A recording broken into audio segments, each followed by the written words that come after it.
नमस्कार और बहुत-बहुत स्वागत है इस नए डीप डाइव में। आज की जो हमारी चर्चा है ना, वो एक ऐसे विषय पर है जिसने ना सिर्फ भारत को बल्कि पूरी दुनिया को एक नई दिशा दी है। आज का हमारा विषय है बौद्ध धर्म, एक मास्टर क्लास। हाँ, और देखिए, सबसे पहले ये स्पष्ट कर देना ज़रूरी है कि आज का ये जो डीप डाइव है, ये विशेष रूप से उन सभी परीक्षार्थियों के लिए डिज़ाइन किया गया है, जो एसएससी, रेलवे, यूपी एग्ज़ाम्स या किसी भी कॉम्पिटिटिव एग्ज़ाम की तैयारी कर रहे हैं। बिल्कुल, हमारे पास आज एक बहुत ही डिटेल में बनाई गई 11 स्लाइड्स की स्टडी मटेरियल है। इसमें डेटा है, ट्रिक्स हैं और एग्ज़ाम के पॉइंट ऑफ व्यू से बहुत इंपॉर्टेंट फैक्ट्स हैं, जिनका हम विश्लेषण करेंगे। सही कहा आपने। और हमारी कोशिश यही रहेगी कि ये एक क्लासरूम जैसी पर बहुत ही रोचक चर्चा हो। आप फैक्ट सामने रखेंगे और मैं उनके पीछे का यानी क्यों और क्या समझाऊंगी। क्योंकि देखिए, एग्जाम में सिर्फ रट्टा मारना काम नहीं आता, फैक्ट्स को समझना जरूरी होता है ताकि वो याद रहें। एकदम सही अप्रोच है। तो चलिए बिना देरी किए शुरू करते हैं। इस स्लाइड में हम बात करेंगे गौतम बुद्धा के जीवन और परिचय की। तो सबसे पहले मैं बुलेट पॉइंट्स पढ़ देता हूं। जन्म 563 ईसा पूर्व, लुम्बिनी जो कपिलवस्तु के निकट है। इसे याद रखने की ट्रिक यहां दी गई है। लुम्बिनी में 563 यानी 563 का जन्म हुआ। उल्टी गिनती जैसा। 5, 6, 3। हाँ एग्जैक्टली। उसके बाद है बचपन का नाम सिद्धार्थ। ये शाक्य वंश के क्षत्रिय थे। ट्रिक है, सा से सिद्धार्थ, शा से शाक्य। माता पिता के बारे में लिखा है, शुद्धोधन उनके पिता थे और महामाया उनकी माता, जो कोलीय वंश से थी। ट्रिक है, शुद्ध पिता महामाता। देखिए, ये ट्रिक सुनने में थोड़ी आम लग सकती हैं, पर एग्जाम के प्रेशर में यही मेमोरी लॉजिक सबसे ज़्यादा काम आते हैं। और यहाँ पर एक बहुत बड़ा एग्जाम अलर्ट है। गौतम बुद्धा को लाइट ऑफ एशिया यानी एशिया का ज्योतिपुंज कहा जाता है। जी। डायरेक्ट क्वेश्चन आता है पेपर में कि लाइट ऑफ एशिया किसे कहा जाता है।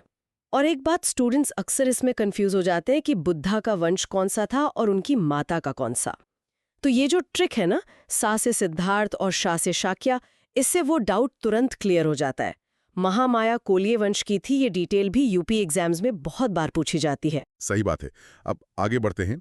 इस स्लाइड में हम बात करेंगे बुद्ध के प्रारंभिक जीवन और परिवार की। बुलेट पॉइंट्स देखते हैं। लालन पालन माता की मृत्यु के बाद मौसी प्रजापति गौतमी ने किया। ट्रिक है, मां गई तो गौतमी आई। बिल्कुल। विवाह 16 वर्ष की आयु में यशोधरा से हुआ, जिससे उन्हें एक पुत्र प्राप्त हुआ, जिसका नाम राहुल था। इसकी ट्रिक बड़ी इंटरेस्टिंग है।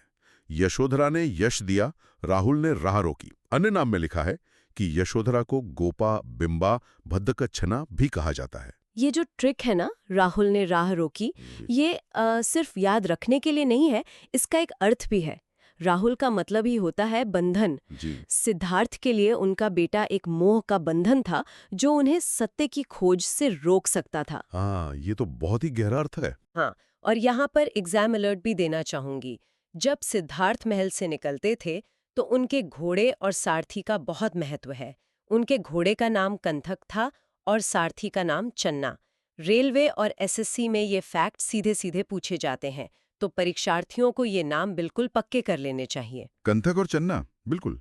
चलिए अब उस मोड पर आते हैं जहां से सब कुछ बदल गया। इस स्लाइड में हम बात करेंगे गृह त्याग या महाभिनिष्क्रमण की। पॉइंट्स इस प्रकार हैं। 4 दृश्य जो कारण बने: बूढ़ा व्यक्ति, बीमार, शव और सन्यासी। ट्रिक है, कष्ट देखे 3 यानी दुख, सुखी दिखा 1 यानी सन्यासी। गृह त्याग उन्होंने 29 वर्ष की आयु में किया। इस घटना को महाभिनिष्क्रमण कहा जाता है। ट्रिक, घर से क्रमण यानी निकलना बन गया महाभिनिष्क्रमण। प्रथम गुरु संख्या दर्शन के आचार्य अलारा कलामा, जो वैशाली में मिले थे। ट्रिक है, आ से अनार नहीं, आ से अलारा, जो प्रथम है। एक ही महल की चार दीवारी और सुख सुविधाओं में पले बढ़े सिद्धार्थ के लिए उन चार दृश्यों को देखना एक बहुत बड़ा सदमा था।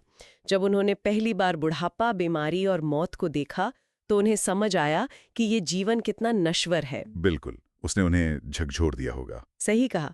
और एग्जाम के हिसाब से ये जो शब्द है महाभिनिष्क्रमण, इसका अर्थ पेपर में बार बार पूछा जाता है। इसका मतलब है महाप्रस्थान या महान निष्क्रमण। साथ ही एक और एग्जाम अलर्ट यहाँ बनता है। पहले गुरु आलारा कलामा थे, ये तो सब जानते हैं, पर उनके दूसरे गुरु का नाम था रुद्रका रामपुत्ता, जिनसे वो राजगृह के पास मिले थे। आजकल एग्जाम्स थोड़े डीप हो गए हैं, तो दूसरे गुरु का नाम भी याद रखना चाहिए। ये अच्छा पॉइंट हाईलाइट किया आपने। अलारा कलामा और रुद्रा का रामपुत्ता। अब जब सत्य की खोज शुरू हो ही गई है, तो अगले पड़ाव पर चलते हैं। इस स्लाइड में हम बात करेंगे ज्ञान प्राप्ति या निर्वाण की। बुलेट पॉइंट्स पढ़ते हैं। कठोर तप 6 वर्ष की साधना के बाद 35 वर्ष की आयु में ज्ञान मिला। ट्रिक है 29 में गए प्लस 6 साल तप इक्वल टू 35 में बुद्धा। मैथमेटिक्स की तरह याद रखने में आसान। हाँ, स्थान उरुवेला यानी बोधगया, पीपल वृक्ष के नीचे, निरंजना नदी के तट पर। ट्रिक है पीपल के नीचे नदी के पास ज्ञान मिला खास। नया नाम तथागत, जिसका अर्थ है सत्य है ज्ञान जिसका, और शाक्य मुनि। ट्रिक है तथागत यानी जैसा सच है वैसा जाना। यहाँ जो स्लाइड्स में इमेज है ना, इस फिगर में दिखाया गया है एक चमकता हुआ बोधि वृक्ष और ध्यानमग्न बुद्धा। ये चित्र शांति का प्रतीक है, और एग्जाम अलर्ट ये है कि बुद्धा को ये ज्ञान वैशाख पूर्णिमा की रात को प्राप्त हुआ था, जिसे हम बुद्ध पूर्णिमा कहते हैं। एग्जैक्टली इसे बुद्ध पूर्णिमा कहते हैं। और 3 फैक्ट्स जो हैं, बोधगया स्थान, पीपल वृक्ष और निरंजना नदी, इन तीनों से स्टेट एग्जाम्स में हमेशा क्वेश्चन बनते हैं। निरंजना नदी को आजकल फल्गु नदी भी कहा जाता है, तो ऑप्शंस में फल्गु हो तो उस पर ही टिक लगाना है। बहुत बढ़िया, ज्ञान मिल गया, अब इसे बांटने का समय आया। इस स्लाइड में हम बात करेंगे प्रथम उपदेश या धर्मचक्र प्रवर्तन की। फैक्ट्स ये हैं, प्रथम उपदेश ऋषि बत्तन यानी सारनाथ में 5 ब्राह्मणों को दिया। ट्रिक सासे सारनाथ, सासे सबसे पहला।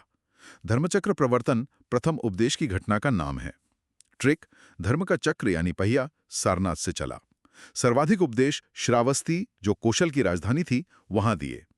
ट्रिक श्रावस्ती में सबसे ज्यादा बस्ती यानी लोग थे, इसलिए वहां सबसे ज्यादा उपदेश दिए। देख, और प्रथम वाला जो पॉइंट है ना, ये एग्जाम में बहुत कंफ्यूजन पैदा करता है। इस फिगर में दिखाया गया है एक धर्मचक्र यानी पहिया या धर्म के लगातार चलने का प्रतीक है। परीक्षार्थियों को ध्यान रखना है कि पहला सारनाथ है, पर सबसे ज्यादा श्रावस्ती है। ट्रिक काम आएगी यहाँ, श्रावस्ती में ज्यादा बस्ती। हाँ, बिल्कुल। और यहाँ एक बहुत इंपॉर्टेंट एग्जाम अलर्ट है। एक क्वेश्चन आता है कि किस राजा ने सपरिवार बुद्ध की शिष्यता ग्रहण की थी। उसका जवाब है कौशल नरेश प्रसेनजित। ये डीप हिस्ट्री का क्वेश्चन है जो अच्छे लेवल के एग्जाम्स में पूछा जाता है। तो प्रसेनजीत का नाम याद रखना है। आगे बढ़ते हैं। इस स्लाइड में हम बात करेंगे बौद्ध धर्म के प्रतीकों की। ये काफी विजुअल स्लाइड है। जन्म का प्रतीक कमल एवं सांड। ट्रिक कमल जैसा कोमल शिशु। गृह त्याग का प्रतीक घोड़ा। ट्रिक घोड़े पर बैठकर घर से भागे। ज्ञान का प्रतीक पीपल या बोधि वृक्ष। ट्रिक पेड़ के नीचे ज्ञान मिला। और निर्वाण का प्रतीक पद चिन्ह या स्तूपा। इस फिगर में दिखाया गया है खिलता हुआ कमल, एक सफेद घोड़ा, सुनहरे पीपल के पत्ते और एक स्तूप का चित्र। आर्ट एंड कल्चर के क्वेश्चंस के लिए ये स्लाइड सबसे ज्यादा महत्वपूर्ण है। यहाँ सीधा एग्जाम अलर्ट है।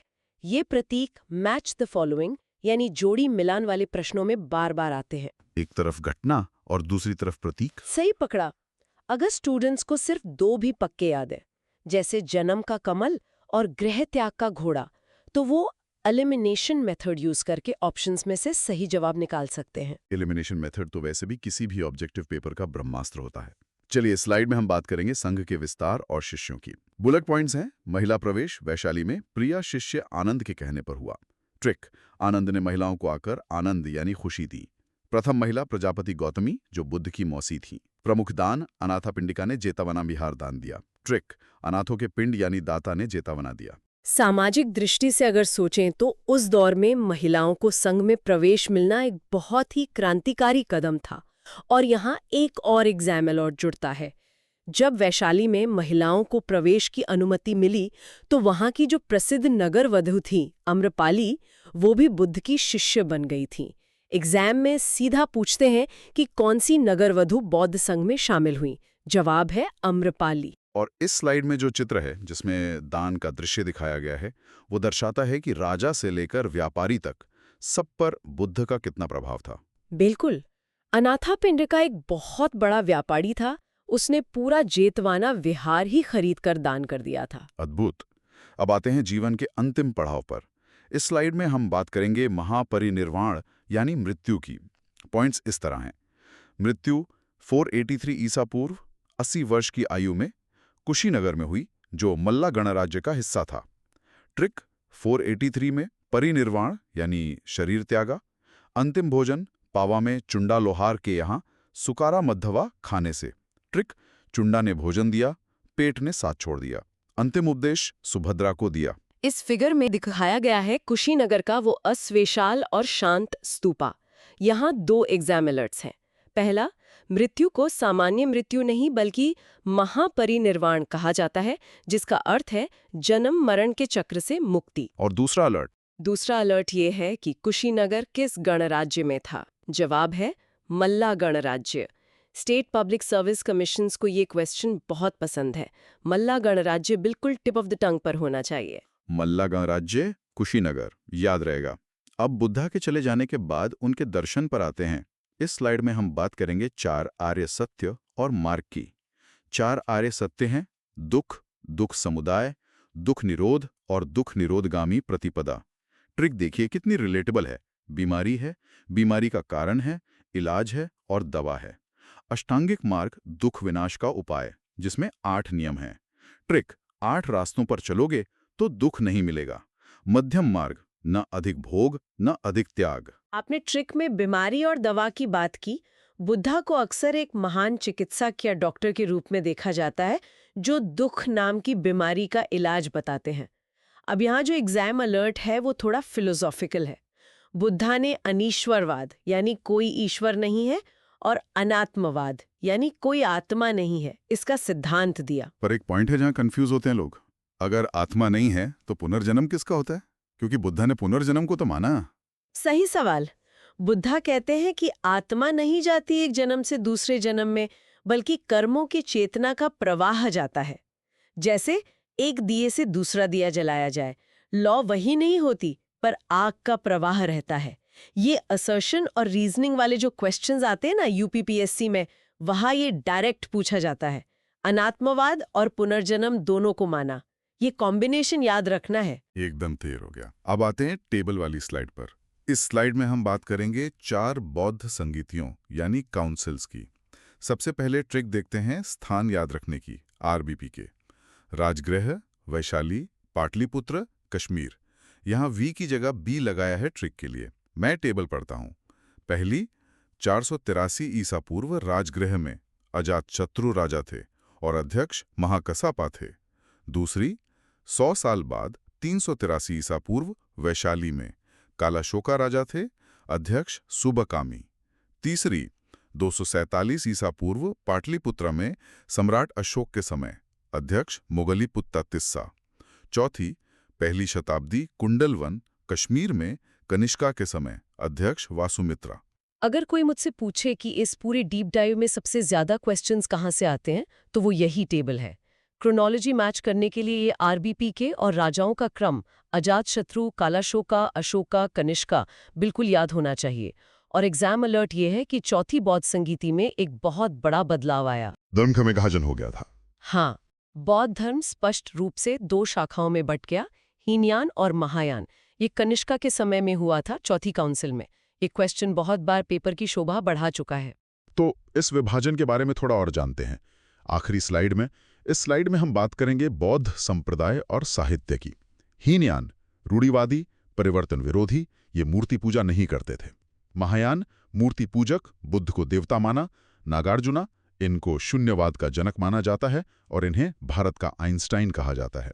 ट्रिक नागार्जुना का शून्य बराबर आइंस्टाइन की थियरी। त्रिपिटका बौद्ध साहित्य जो सुत्ता, विनया और अभिधम्मा में बंटते हैं। इस फिगर में दिखाया गया है एक तराजू और बुद्धा की मूर्ति। तराजू पुरानी सोच और नई सोच को तोलता है। हीनयान वाले बुद्धा को सिर्फ एक महान शिक्षक मानते थे, जबकि महायान वालों ने उन्हें भगवान बना दिया और मूर्तियां पूजने लगे। यहाँ 2 एग्जाम अलर्ट्स देती हूँ। पहला, भविष्य का बुद्धा किसे कहा गया है? जवाब है मैत्रेया। हाँ, और दूसरा, भारत का आइंस्टाइन किसे कहा जाता है? नागार्जुना। ये एसएससी एग्जाम्स का हमेशा से एक सुपरहिट क्वेश्चन रहा है। और लिटरेचर में त्रिपिटिका किस भाषा में थे, ये भी याद रखना है, पाली भाषा में। तो ये था हमारा डिटेल्ड एनालिसिस। चलिए अब जल्दी से एक शॉर्ट वर्बल रिवीजन कर लेते हैं। जन्म 563 ईसा पूर्व लुम्बिनी में, ग्रह त्याग 29 साल में जिसे महाभिनिष्क्रमण कहा गया, ज्ञान 35 साल में बोधगया में, पहला उपदेश सारनाथ में जिसे धर्म चक्र प्रवर्तन कहा, सबसे ज्यादा उपदेश श्रावस्ती में, और मृत्यु 483 ईसा पूर्व कुशीनगर में जिसे महापरिनिर्वाण कहा गया। एकदम पॉइंट टू पॉइंट रिवीजन, बस एग्जाम्स के लिए मैच द फॉलोइंग वाले प्रैक्टिक और वो जो काउंसिल्स के राजाओं का क्रम है उसे अच्छे से रिवाइज कर लें सभी परीक्षार्थी। बिल्कुल। तो चर्चा को खत्म करने से पहले इतिहास से हटकर एक पॉइंट पर बात करते हैं। हाँ। एक बहुत इंटरेस्टिंग पॉइंट है। हमने ये सब एक हिस्ट्री और एग्जाम सिलेबस की तरह पढ़ा, पर अगर आज की बात करें जहां स्ट्रेस, एंग्जाइटी और इन्फॉर्मेशन ओवरलोड इतना बढ़ गया है, लोग मेंटल हेल्थ के लिए माइंडफुलनेस और विपासना की तरफ भाग रहे हैं, जो कि पश्चिमी देशों में बहुत पॉपुलर हो रहा है आजकल। एग्जैक्टली। और उन सब की जड़ें वो सीधे तौर पर बुद्धा के अष्टांगिक मार्ग और ध्यान की विधियों से आती हैं। सोचने वाली बात है, 2500 साल पहले एक पेड़ के नीचे बैठे इंसान ने ह्यूमन ब्रेन की उन आहा प्रॉब्लम्स को सॉल्व कर दिया था जिनके लिए आज हम एप्स और एडवांस थेरेपी ढूंढ रहे हैं। मिडिल पाथ यानी मध्यम मार्ग आज के इस डिजिटल एज में सबसे ज्यादा रेलेवेंट है। ये तो सच में बहुत ही डीप और सोचने पर मजबूर करने वाला विचार है। इतिहास का मतलब सिर्फ बीता हुआ कल नहीं, ये आज का सबसे बड़ा सॉल्यूशन भी हो सकता है। इसी विचार के साथ आज के इस डीप डाइव को यहीं समाप्त करते हैं। पढ़ाई करते रहिए और आगे बढ़ते रहिए। बौद्ध धर्म the master quiz, UP home guards, UP लेखपाल, एसएससी, रेलवे और यूपीएसआई के लिए टॉप 25 महत्वपूर्ण प्रश्न। तो पहला प्रश्न, गौतम बुद्ध को लाइट ऑफ एशिया कहा जाता है, इनका जन्म कब हुआ था? विकल्प ए 563 ईसा पूर्व, विकल्प बी 483 ईसा पूर्व, विकल्प सी 540 ईसा पूर्व या विकल्प डी 599 ईसा पूर्व। अब 5 सेकंड में उत्तर सोचिए। 5, 4, 3, 2, 1। सही उत्तर है विकल्प ए। गौतम बुद्ध का जन्म 563 ईसा पूर्व में हुआ था और इन्हें एशिया का ज्योतिपुंज कहा जाता है। बिल्कुल। दूसरा प्रश्न लेते हैं। गौतम बुद्ध के बचपन का नाम क्या था? विकल्प ए वर्धमान, विकल्प बी सिद्धार्थ, विकल्प सी राहुल या विकल्प डी शुद्धोधन। अब 5 सेकंड में उत्तर सोचिए। 5, 4, 3, 2, 1। सही उत्तर है विकल्प बी। गौतम बुद्ध के बचपन का नाम सिद्धार्थ था। सही। प्रश्न 3, बुद्ध का जन्म किस स्थान पर हुआ था? विकल्प ए कुशीनगर, विकल्प बी सारनाथ, विकल्प सी लुम्बिनी या विकल्प डी बोधगया। अब 5 सेकंड में उत्तर सोचिए। 5, 4, 3, 2, 1। सही उत्तर है विकल्प सी। गौतम बुद्ध का जन्म लुम्बिनी नामक स्थान पर हुआ था। सही कहा। तो प्रश्न 4, गौतम बुद्ध की माता का नाम क्या था? विकल्प ए प्रजापति गौतमी, विकल्प बी यशोधरा, विकल्प सी महामाया या विकल्प डी आम्रपाली। अब 5 सेकंड में उत्तर सोचिए। 5, 4, 3, 2, 1। सही उत्तर है विकल्प सी। गौतम बुद्ध की माता का नाम महामाया था। प्रश्न 5, बुद्ध का लालन पालन उनकी मौसी ने किया था, उनका नाम क्या था? विकल्प ए महामाया, विकल्प बी प्रजापति गौतमी, विकल्प सी बिंबा या विकल्प डी गोपा। अब 5 सेकंड में उत्तर सोचिए। 5, 4, 3, 2, 1। सही उत्तर है विकल्प बी। बुद्ध का लालन पालन उनकी मौसी प्रजापति गौतमी ने किया था। जी। प्रश्न 6, गौतम बुद्ध की पत्नी का नाम क्या था? विकल्प ए यशोधरा, विकल्प बी यशोदा, विकल्प सी चिलेना या विकल्प डी त्रिशला। अब 5 सेकंड में उत्तर सोचिए। 5, 4, 3, 2, 1। सही उत्तर है विकल्प ए। गौतम बुद्ध की पत्नी का नाम यशोधरा था। एकदम सही। प्रश्न 7, बौद्ध धर्म में गृह त्याग की घटना को किस नाम से जाना जाता है? विकल्प ए महापरिनिर्वाण, विकल्प बी धर्मचक्र प्रवर्तन, विकल्प सी महाभिनिष्क्रमण या विकल्प डी संबोधि। अब 5 सेकंड में उत्तर सोचिए। 5, 4, 3, 2, 1। सही उत्तर है विकल्प सी। बौद्ध धर्म में बुद्ध के गृह त्याग की घटना को महाभिनिष्क्रमण कहा जाता है। बिल्कुल। 8वां प्रश्न, गृह त्याग के बाद बुद्ध ने अपने प्रथम गुरु आलार कलाम से कहाँ शिक्षा ली थी? विकल्प ए राजगृह, विकल्प बी वैशाली, विकल्प सी सारनाथ या विकल्प डी उरुवेला। अब 5 सेकंड में उत्तर सोचिए। 5, 4, 3, 2, 1। सही उत्तर है विकल्प बी। गृह त्याग के बाद बुद्ध ने अपने प्रथम गुरु आलार कलाम से वैशाली में शिक्षा प्राप्त की थी। जी। प्रश्न 9 है, गौतम बुद्ध के घोड़े का नाम क्या था? विकल्प ए चेतक, विकल्प बी कंथक, विकल्प सी बादल या विकल्प डी सारथी। अब 5 सेकंड में उत्तर सोचिए। 5, 4, 3, 2, 1। सही उत्तर है विकल्प बी। गौतम बुद्ध के घोड़े का नाम कंथक था। सही। 10वां प्रश्न, गौतम बुद्ध को ज्ञान की प्राप्ति किस नदी के तट पर हुई थी? विकल्प ए गंगा, विकल्प बी यमुना, विकल्प सी निरंजना या विकल्प डी सरयू। अब 5 सेकंड में उत्तर सोचिए। 5, 4, 3, 2, 1। सही उत्तर है विकल्प सी। गौतम बुद्ध को निरंजना नदी के तट पर ज्ञान की प्राप्ति हुई थी। बिल्कुल सही। प्रश्न 11, ज्ञान प्राप्ति के बाद बुद्ध को किस नाम से जाना गया? विकल्प ए तथागत, विकल्प बी शाक्य मुनि, विकल्प सी जिन या विकल्प डी विकल्प ए और बी दोनों। अब 5 सेकंड में उत्तर सोचिए। 5, 4, 3, 2, 1। सही उत्तर है विकल्प डी। ज्ञान प्राप्ति के बाद बुद्ध को तथागत और शाक्य मुनि दोनों नामों से जाना गया। 12वां प्रश्न, बुद्ध को ज्ञान की प्राप्ति किस वृक्ष के नीचे हुई थी? विकल्प ए बरगद, विकल्प बी पीपल यानी बोधि वृक्ष, विकल्प सी साल या विकल्प डी आम। अब 5 सेकंड में उत्तर सोचिए। 5, 4, 3, 2, 1। सही उत्तर है विकल्प बी। बुद्ध को ज्ञान की प्राप्ति पीपल यानी बोधि वृक्ष भी कहते हैं के नीचे हुई थी। जी। प्रश्न 13, बुद्ध ने अपना प्रथम उपदेश कहाँ दिया था? विकल्प ए बोधगया, विकल्प बी लुम्बिनी, विकल्प सी सारनाथ या ऋषिपत्तन या विकल्प डी कुशीनगर। अब 5 सेकंड में उत्तर सोचिए। 5, 4, 3, 2, 1। सही उत्तर है विकल्प सी। बुद्ध ने अपना प्रथम उपदेश सारनाथ में दिया था, जिसे ऋषिपत्तन भी कहा जाता है। बिल्कुल। अगला प्रश्न 14, प्रथम उपदेश देने की घटना को बौद्ध ग्रंथों में क्या कहा गया है? विकल्प ए महाभिनिष्क्रमण, विकल्प बी धर्मचक्र प्रवर्तन, विकल्प सी महापरिनिर्वाण या विकल्प डी निर्वाण। अब 5 सेकंड में उत्तर सोचिए। 5, 4, 3, 2, 1। सही उत्तर है विकल्प बी। बुद्ध द्वारा प्रथम उपदेश देने की घटना को बौद्ध ग्रंथों में धर्मचक्र प्रवर्तन कहा गया है। सही कहा। 15वां प्रश्न, गौतम बुद्ध ने अपने सर्वाधिक उपदेश कहाँ दिए थे?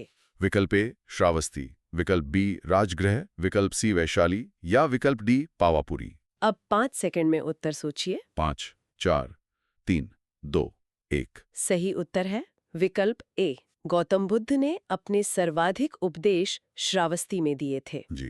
प्रश्न 16, बौद्ध धर्म में कमल एवं सांड, लोटस एंड बुल किसका प्रतीक माना जाता है? विकल्प ए गृह त्याग, विकल्प बी जन्म, विकल्प सी ज्ञान या विकल्प डी मृत्यु। अब 5 सेकंड में उत्तर सोचिए। 5, 4, 3, 2, 1। सही उत्तर है विकल्प बी। बौद्ध धर्म में कमल एवं सांड को बुद्ध के जन्म का प्रतीक माना जाता है। बिल्कुल। 17वां प्रश्न, बौद्ध संघ में प्रवेश करने वाली प्रथम महिला कौन थी? विकल्प ए यशोधरा, विकल्प बी आम्रपाली, विकल्प सी प्रजापति गौतमी या विकल्प डी विशाखा। अब 5 सेकंड में उत्तर सोचिए। 5, 4, 3, 2, 1। सही उत्तर है विकल्प सी।